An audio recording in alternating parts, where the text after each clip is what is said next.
All right, Allison, can you turn the music off for me?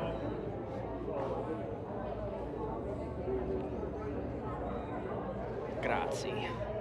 All right, we are getting ready to start our Spiritual Disciplines Life group. If you are hoping to be in here, then you are in the right place. If you said, I don't know what you're talking about, you're still welcome to stay, but we're going to start our class here in just about a minute or two. So if this is not where you mean to be, this is also your exit ticket, just so you know. All right.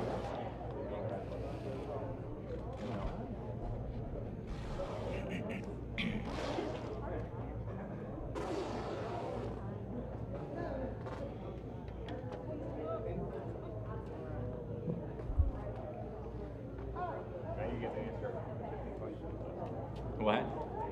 50 questions about this system. Yep.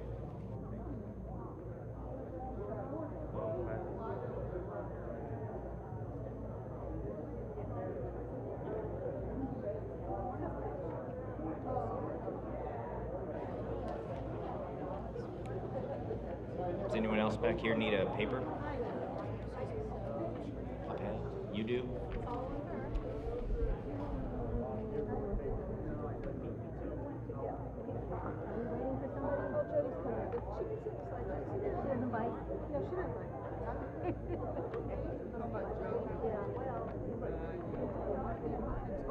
Wait a minute. Are you sure she doesn't bite, but she'll shoot? Oh, well. I'll take the bite.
All right. We're going to go ahead and get started today. I've got a microphone to send around for people who would like to read. I'll probably start that up here with Neil. Are you up here? Where you sit? Oh, did we do the back last week? I'll get yelled at if I do the same one 2 in a row. So we're going to start at the front. At the back. Oh, okay, so I'm starting right here. Was it 2 weeks in a row? Guys, I don't know what's going on. You're lucky I know where my head is. All right.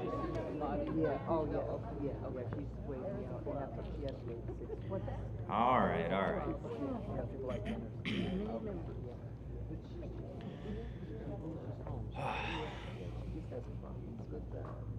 Good, good. All right, well, we're going to go ahead and get started for today. This one may sound kind of odd on the front end. We're going to talk about the discipline of service. The discipline of service.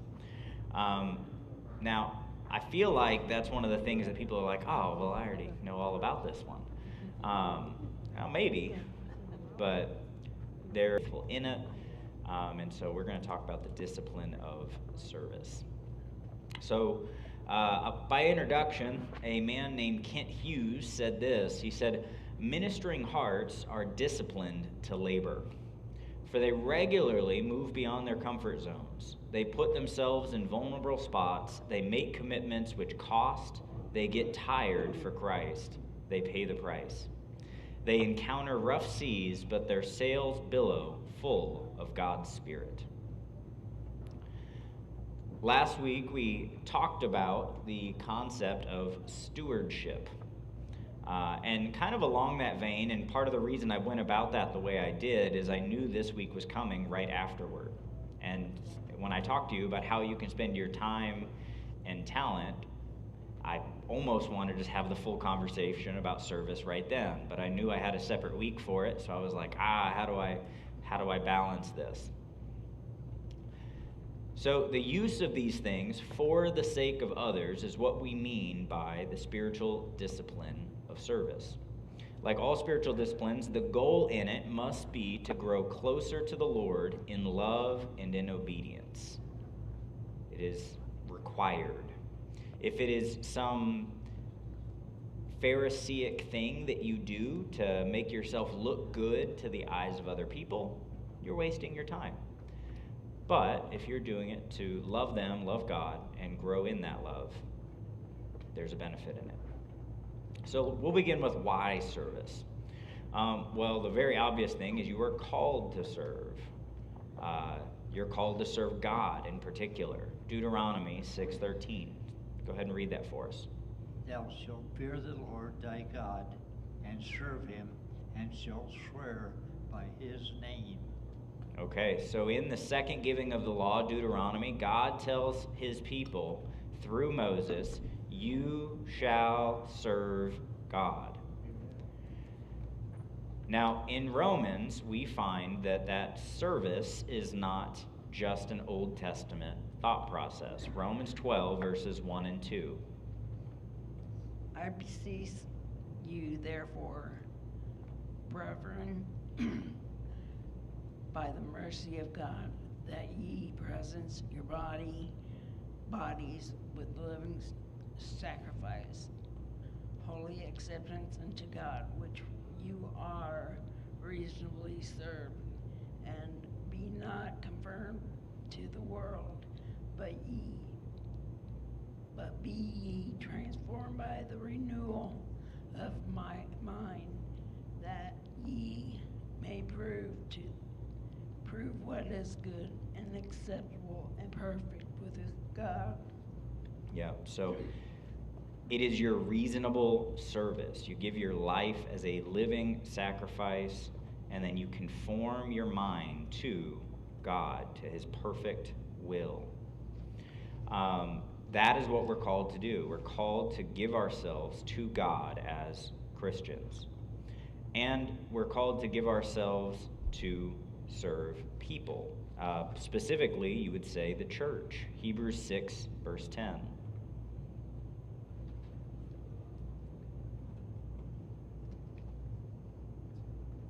I'll read it. All right. "For God is not unrighteous to forget your work and labor of love, which you have showed toward his name, in that you have ministered to the saints and do minister." Now, I hope this is something that is well understood, but in case it's not, if you are a Christian, you are considered a saint.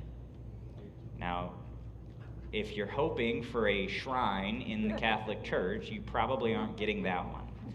But you are a holy one of God. You are set apart, you are sanctified, you are a saint.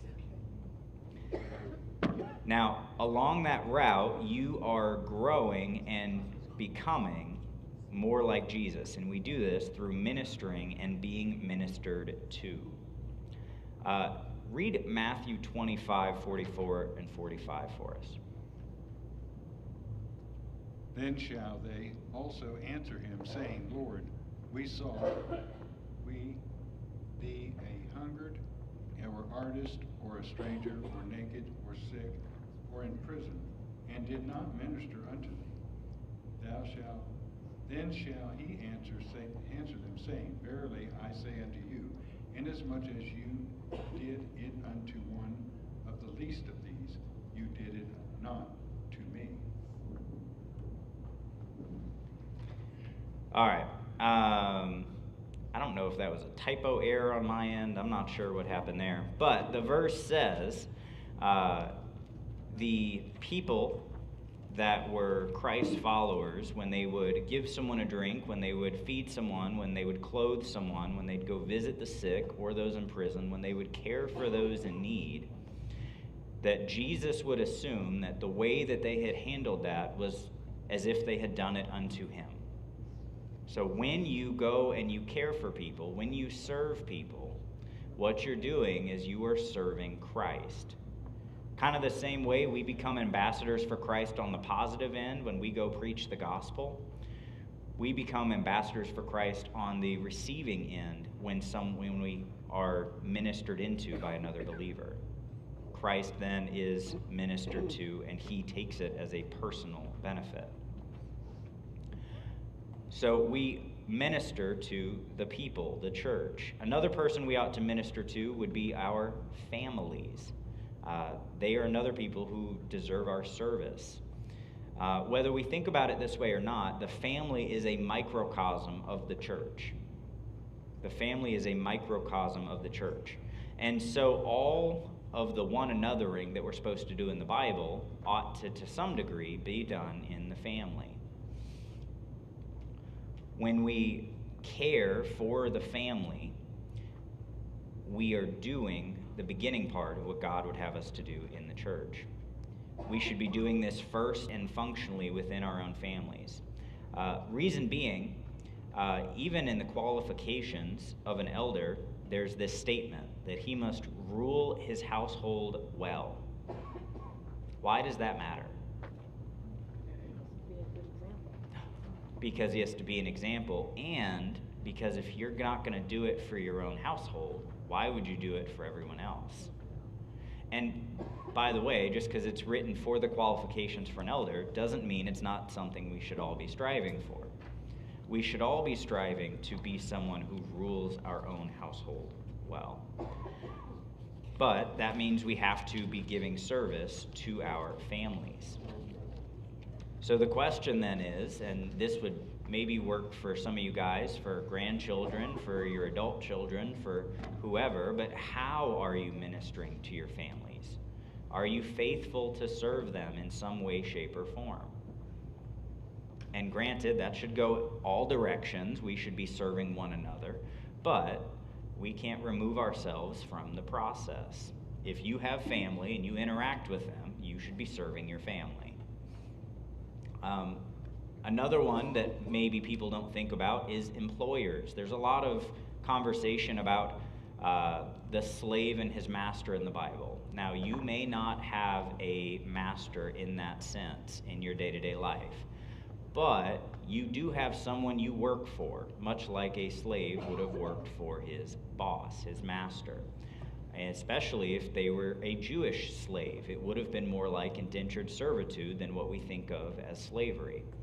And so you, in theory, anytime it talks about the relationship between a slave and his master, aside from him owning him, you ought to behave that way towards your boss. So Ephesians 6, 5 through 7. Servants, be obedient to them that are your masters according to the flesh, with fear and trembling, in singleness of your heart as unto Christ, not with eye service as men pleasers, but as the servants of Christ, doing the will of God from the heart, with good will doing service as to the Lord and not to men. Okay, so we're supposed to do service as unto the Lord and not as unto men. I don't know about you guys, I've worked with several people who were really good at working for eye service. So in other words, when eyes were on them, they worked really well and really hard. And as soon as eyes were not on them, you couldn't find that guy with the FBI. Literally, I remember working in a construction job when I was about 19, 20 years old, and soon as the boss would leave the job site to go check out another crew, some of the people would go sit down. And so you recognize they are not doing that. They're working for eye service as men pleasers, but not doing what is God's will from the heart. So we need to be faithful to serve among our employers. Just by way of throwing this out there, a lot of people as they get older, as I've had kids, I don't do as many activities as I did as a kid. So you know when I see the most people before I was on staff at a church? When I'd go to work. You know what happens if my testimony at work is that I don't serve or care for anyone else and I'm just out for me and for getting home as fast as I can and not doing anything outside of my absolute narrow duties, or even not doing those? I then don't have a good testimony of service unto the Lord. I would say on top of that, we need to look not only at those in the church, not only at those in our family, not only for those in our employers or coworkers, but even those that are in need. This is really important as far as service goes. I want to make this note, and maybe you are really familiar with the Old Testament and you know it says this again and again and again, but the mistreatment of the disenfranchised is one of the things that God decimated the people of Israel for in the Old Testament.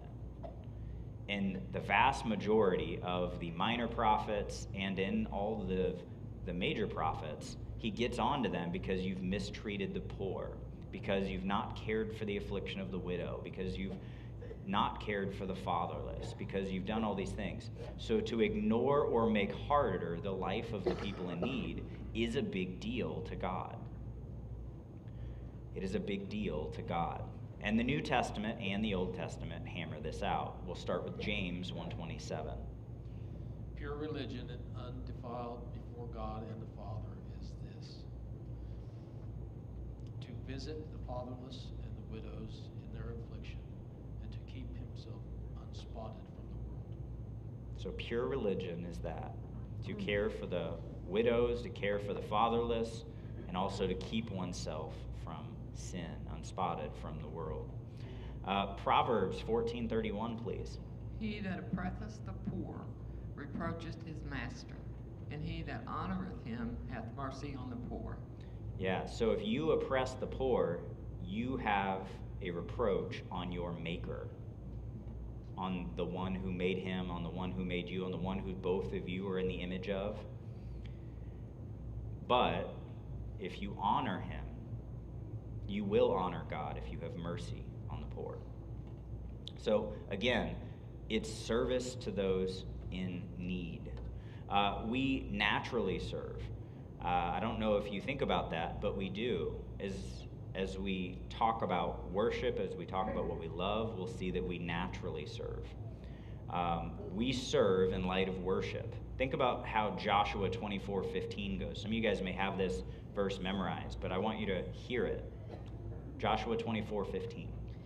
And if it seem evil unto you to serve the Lord, choose you this day whom you will serve, whether the gods which your fathers served that were on the other side of the flood, or the gods of the Amorites in whose land ye dwell. But as for me and my house, we will serve the Lord. I don't think it's an accident that the word serve came up 4 times in that one verse. Do you want to know how we know who you worship? What does your life reflect? Who do you give service to? And if you don't look like you give service to anyone else in your life, then I can tell you it looks like you're giving service to, number one. Matthew 4:10. Then saith Jesus unto him, Get thee hence, Satan, for it is written, Thou shalt worship the Lord thy God, and him only shalt thou serve.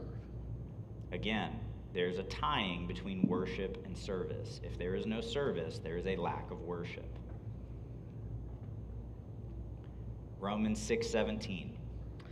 But God be thanked that ye were the servants of sin, but ye have obeyed from the heart that form of doctrine which was delivered to you. Now, what's really interesting about Romans 6 is he's having a hypothetical argument. The hypothetical argument goes like this. Well, if we're saved by grace and not by works, shouldn't I just be able to live it up and act like a fool? And the answer is, God forbid. No. How dare you even think that? Perish the thought. Don't bring that up again. And the idea is this. When you were the servants of sin, you showed sin was your master. But you went from being the servants of sin in the servants of Christ, and this is seen by the fact that you obeyed from the heart that form of doctrine. Again, where there is no service, there is no worship. What we serve what we love, I guess I should say. Galatians 5:13, God calls us to a service of love. Somebody read that for us. For brethren, ye have been called unto liberty. Only use not liberty for an occasion to the flesh, but by love serve one another. What shows love in that? In that verse, there's a particular word that shows the love you have for one another. What is it? It's serve. By love, serve one another. You know what's interesting? The people in our life too find out they have things they're allowed to do that they're not technically wrong. They may just, bother people and ruin some relationships, and they're like, I have liberty, I can do what I want. And he says, why don't you, instead of doing that, by love, serve the other person? How are you showing love? Well, by serving them, not what I want.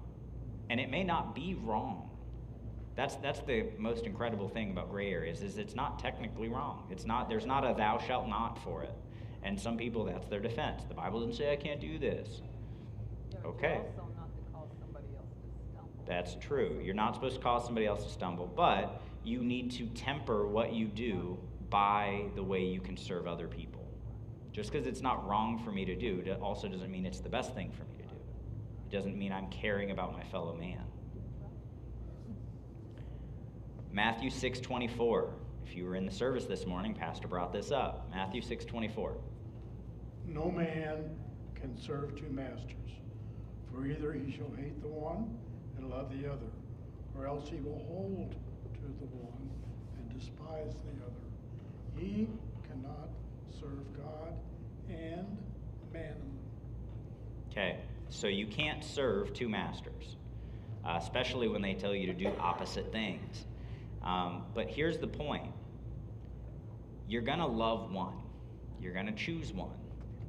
And that's why he says you can't have both money and God as equals. Because you're not going to leave them, first off, as equals. They don't deserve to be equals. But second, when you do that, you're going to pick one. You probably hear a story sometime today about somebody who picks the wrong one. But that's why last week's lesson was such a big deal. That's why giving or stewardship, or however you want to phrase it, is something that makes it to general lists of spiritual disciplines, because what you love is what you spend your money on. And so if you don't consciously think about that, if you've never been told that, you need to say, okay, how can I show my love for God? How can I show my love for my wife? How can I show my love for my kids? Well, if they've not cost you anything, I don't think you love them very much. If there is no service, there's no love, and there's no worship. We have examples of service in the Bible. Matthew 20:28. Even as the Son of Man came not to be ministered unto, but to minister and to give his life a ransom for many. All right. Now, there are several different words we're using here. We're using serve, we're using servant, we're using minister. The idea is someone who serves. Jesus came not to be served, but to serve. And that's really important, because the goal of the Christian life is to be like who? Jesus. And so if I'm trying to be like Jesus, my number one goal in life should not be to have someone else serve me. It should be, how can I serve the body? How can I serve other people? How can I serve God? Paul is another good example of this. Philippians 3:17. Brethren, be followers together of me, and mark them which walk so as ye have us for an ensample. Don't you love that old English? Anyway, he says, look, be followers of me. Be followers together with me. Mark them which walk so. It's important. Know what good examples of service look like. Mark them out. Plan to follow what they do. See what you can learn from them, how they can help you carry you along your way. Life is a lot easier when you have other people doing something too. If you're the only one, things get really hard. But as soon as you can band together with someone in a similar situation or someone with a similar goal, it makes things so much more bearable, so much simpler. Stephen is a good example. Stephen was one of the first deacons of the church. If you're not familiar with this comes out of Acts chapter 6.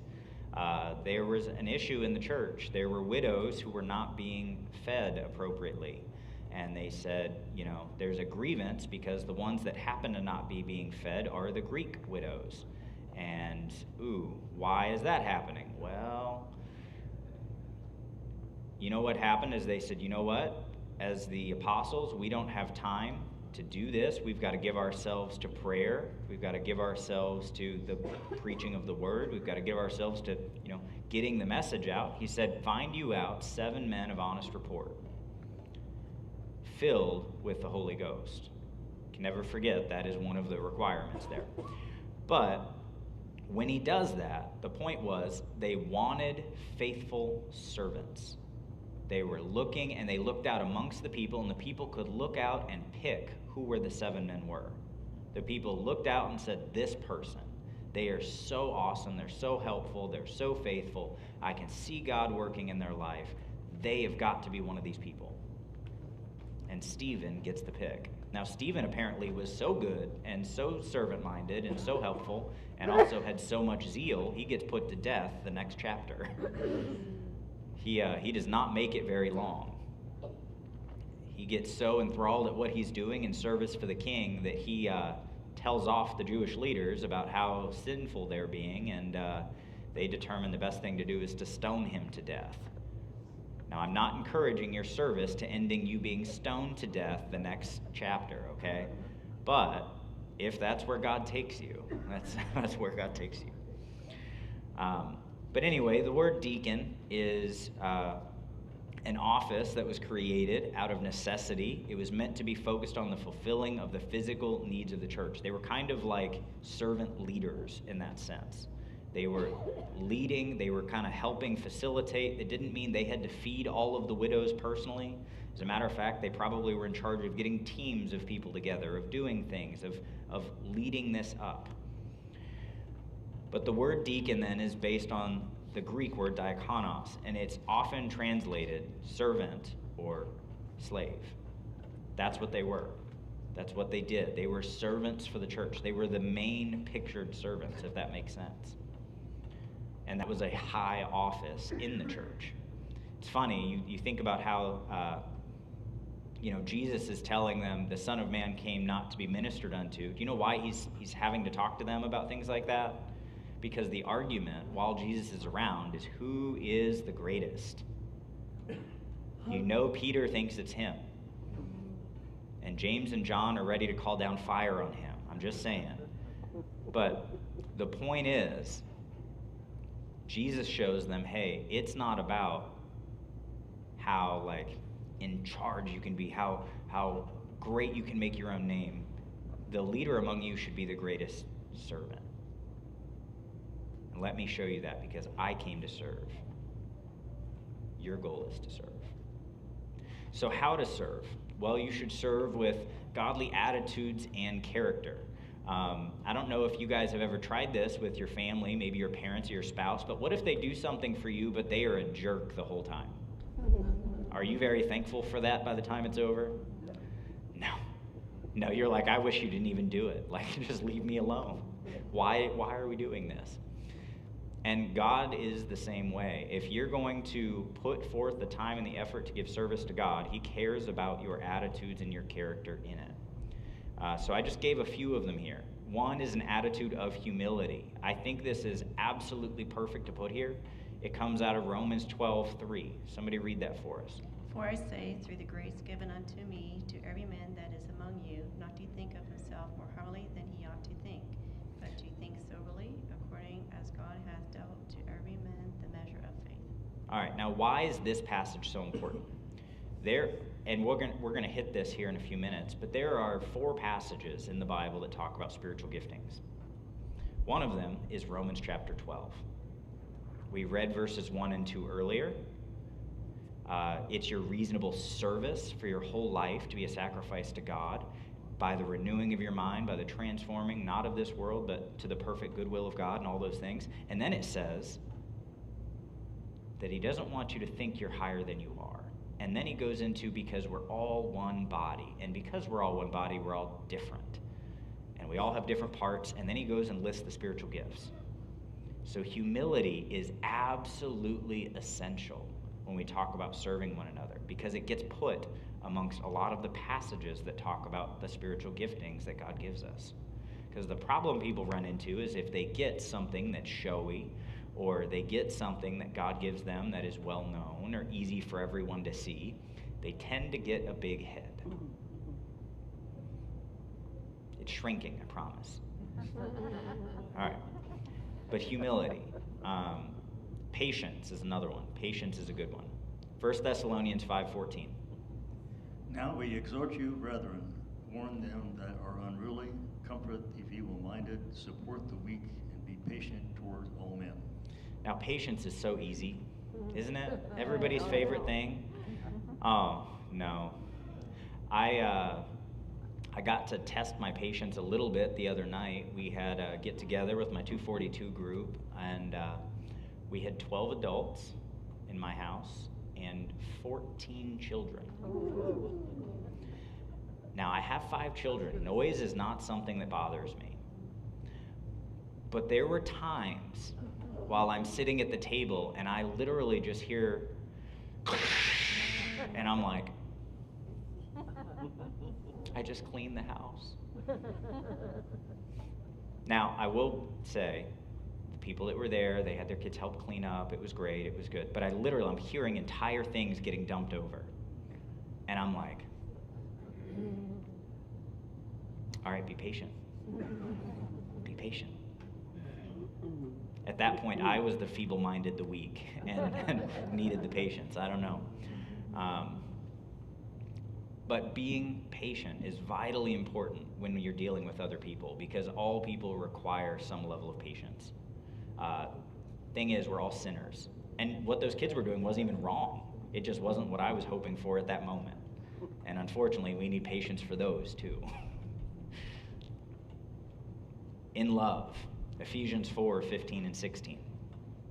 But speaking the truth in love may grow up into him in all things, which is the head, even Christ, from whom the whole body, fitly joined together and compacted by that which every joint supplieth, according to the effectual working in the measure of every part, maketh increase of the body unto the edifying of itself in love.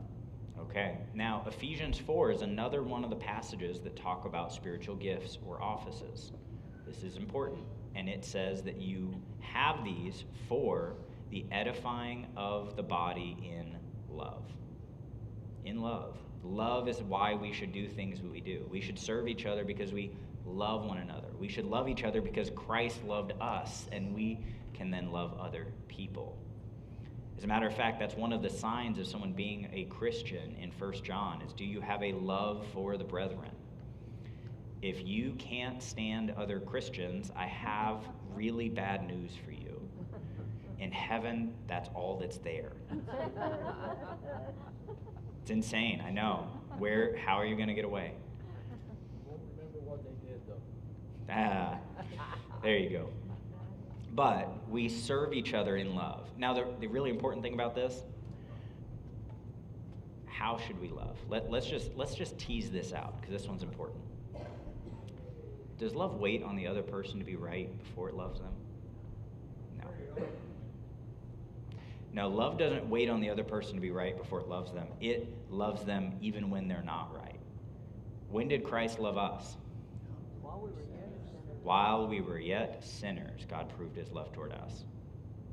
So, when should you love your spouse? While they're still a sinner. When should you love your friend that's getting on your nerves? While they're still a sinner. When should you love your children? While they're still a sinner. When should you love your grandchildren? While they're still a sinner.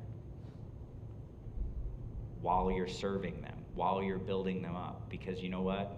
That love, that patience, that humility, we can have that because we have Christ and we know what he saved us from. Because we were somebody's headache once upon a time, and maybe are right now. Thankfulness. This is one that I thought was really interesting. I was looking around some different passages in the Bible, and this is something that God actually punished Israel for a lack of. If you're familiar with Deuteronomy 28 is the blessings and cursings passage in the book of Deuteronomy. So if you follow God and serve him, there are 14 verses of blessings. And if you don't follow God and don't serve him, but you serve the gods of the nations that were there before, or Egypt, or wherever else, he lists like 50 verses of problems you're about to get. By the way, all of those things happened to the Israelites because they ultimately did not choose to serve God. But on that passage, Deuteronomy 28:47 says something really interesting.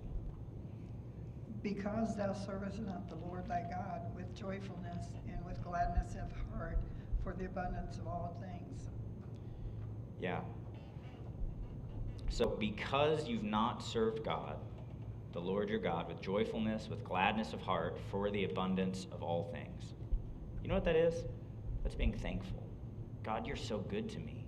Do you know what they did? When times went well, instead of attributing things to God, they attributed it to the moon or the sun or some weird pole. I don't know what in the world they're doing.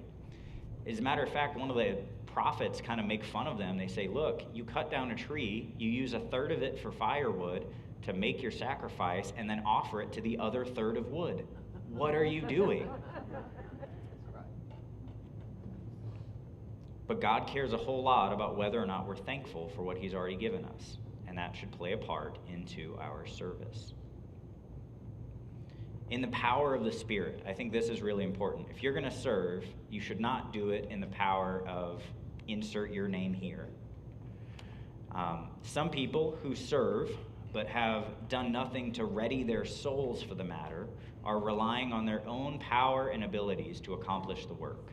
When you're serving, you are doing work, and I don't want to minimize that. You are, and it's probably going to be tiring, and sometimes it's going to be hard, and sometimes you're going to say, why in the world did I get myself into this?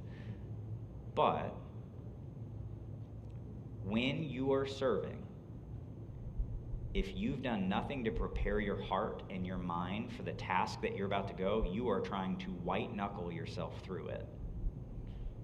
It's not a good plan. It's not a good plan. Whenever we come before God in acts of service, we ought to make sure we have prepared our hearts in the word, in prayer, in corporate worship. If you serve every single service and then never actually sit in corporate worship, that's a problem. You've not prepared your heart to serve him. You've not prepared your heart to serve other people. You must hear and be with the people of God. It's important. If you serve to the complete neglect of your service, to the complete neglect of your growth in God, your attendance, or any other spiritual discipline, it is you trying to grow a plant without food, without water, and without sunlight. I don't know about you, you can find that does not normally go very well. Don't look at the mums. I didn't water them this year. All right. They're actually at the point where they're dying just because the time of year it is. So don't give Cam too hard a time. But some people try to do that. Some people like, well, I'm going to church, I'm going to serve, and then I'm not staying for worship, I'm not reading my Bible, I'm not doing these things, and then they're like, oh, why do I feel like so much more defeated, or why don't I feel like this helped me? Well, at this point, you're serving to help you feel better. Like you're not building up the body in a lot of ways. There are a lot of things you're not doing to prepare yourself. Nothing's going to grow without water, food, or sunlight. Although acts of service is a spiritual discipline, it need not discourage you from a closer walk with God in other areas. What you'll find, and what I found really interesting, when you go for a Master's of Divinity course, they give you a book, and the book is called Surviving and Thriving in Graduate Level Education. It's not a very succinct title. But what they said is a lot of people lose their marriage in seminary. A lot of people stop reading their Bible in seminary, as far as personal devotion goes. A lot of people stop doing a lot of these personal spiritual disciplines because they're so busy. But it's reading for a test. It's reading for this. It's not the true reason behind why we're supposed to do these things. It's to get men's appreciation, men's applause. The same problem with that Pharisee. The Pharisees knew their Bible great. You know why? Because they wanted to look good in front of all the other people. If you start serving to the point where you are not growing personally, you may need to reevaluate a couple things. That doesn't always mean you need to get out of your service. Maybe you just need to pick some of your other time and say, okay, I need to really focus on getting in the Word. I need to really focus on reading my Bible. I need to really focus on insert item here. Anyway, I'll get off my hobby horse now. In church, how to serve. You should serve in church. Serving in church can have a myriad of practical applications. I wrote down some that I can think of just from our own church, okay? During the church hours, so while we're in service, there's the greeting team, the welcome center, the check-ins, the kids workers, the nursery workers, the teen workers, the AV team, the music team, the security, teaching, and so on. So there's a short, brief listing, and I missed some, I promise. Outside of church hours, planning meetings. So I don't know if you realize this, some people are better at planning than others. If there are things that some people are good at, I'm not good at planning or organizing. It's just not my thing. But some people are really good at it, and I'm growing in it, but it's not what I'm great at. Some people are really great at it. Cleaning, preparing visitor gifts, building maintenance, letter writing, discipleship, counseling, lesson preparation, busing, senior fellowships, camps, care teams, and I don't know if I wrote any other ones on the next page for this. No, that one's that. And again, I missed some. That's just in this church, inside of church hours, outside of church hours. How about out of church? When you're not here, when you're not at church time, when it's not just out and about, things you could do. Evangelism is a great one. You should do evangelism. Discipleship. Senior center ministry. In this, we have teaching, music, cooking, and serving food. So if you can do any of those things, those are also an option. Bridges of hope. Go care for the people that are, a couple streets up that are less fortunate right now. Sometimes they just hit a rough patch. Some people did it, kind of hurt themselves. Some people kind of just got overwhelmed with different things that happened all at once. You could do meals for people who are in homes after surgeries, after having babies, after insert item here. Community service. There are tons of things in the community that can be done. You don't always have to do things with the name of the church attached to it. Again, if the only service you do is around the people here, no one out there is going to see it and glorify God in heaven. Hospitality. This is something that is dead, which is funny. Well, not dead, but dying, in a city called the City of Hospitality. We ought to get better at bringing people into our lives and interacting with them in those moments. Empowered to serve. I got to move very quickly. I'm supposed to be done right now. God gives spiritual gifts. Upon salvation, God has given you a spiritual gift. It is not a natural talent. It is not a learned skill. It is something that God intends for you to use, and He used these for His people and His glory. I gave you listings there of the spiritual gifts. I'm going to keep going. There are some disagreements regarding the modern day use of some of these gifts or ministries, like apostles. If you still think there are apostles today, what do you mean? Do you mean they're just like the apostles from back then? If not, how are they different? Where do you get that information? There are a lot of disagreements on different things like this. Nonetheless, the point of these giftings was to assist and edify the church in either proclaiming the message, certifying its truth, or assisting other members. None of the gifts were for the benefit of self and self alone.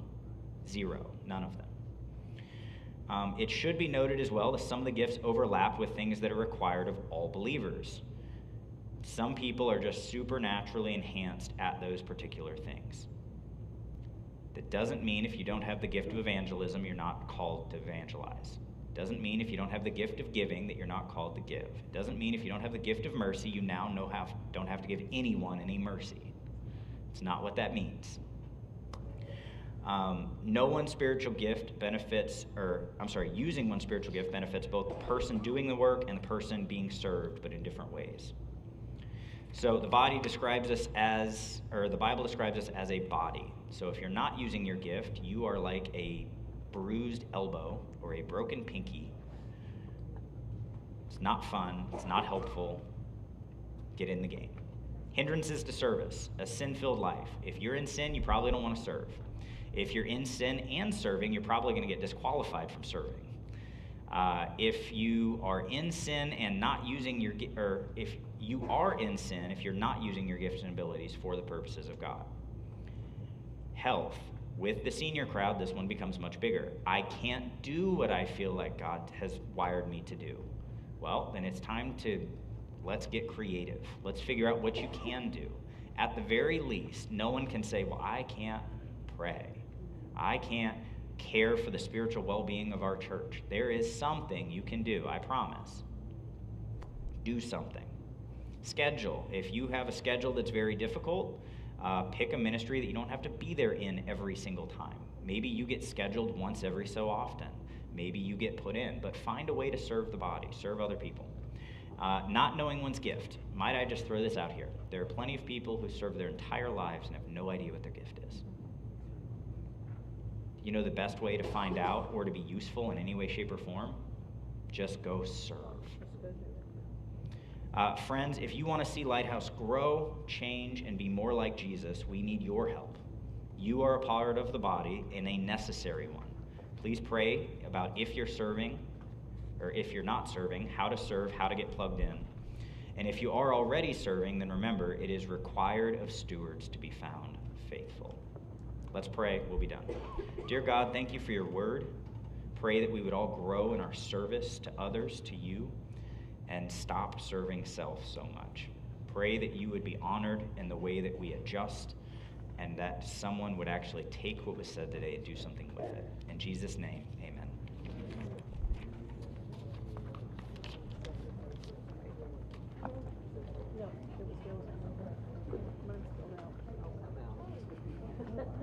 With that.